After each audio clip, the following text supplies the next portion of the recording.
Oba making sure say wakoma strong. And mentally no so no.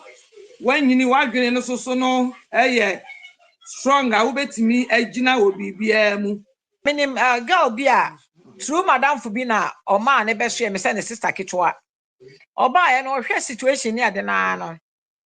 O se ma me ntimi mekọ back na me say what? Enko back. Ebe ye nyina ba ye na struggle ya but at the end of the day no. Nyame acha ne ho ani wonyam.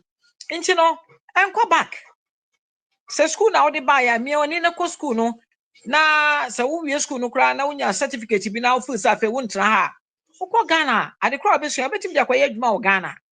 Betamfa again no me kan menum se nyina. One day yeso ano kan say ma na ye bibia wie me ko back. Me say me yam hye me. Me mpese me ko old age home. Me mpese me ko. Me meko pie na ne beba bia na aba because I be ukwatra old age home. Enuane ade be mo adi wo no wo no wo mpe. Me che wo de me kwatra old age home. Obi kai me nya aduane a me penni. Enti me wuncha mo ho. Me no me ma no. Me ma ne say me a wo mususu amanfo man ko Ghana da. Na afo man ko Ghana da. Na emom no mo nyinyire no a me no mo ko 1 or 2 no. Me say me no ho kra sam do mo ko ye because so hey 2 minutes bia no mo twa ticket say ye ko.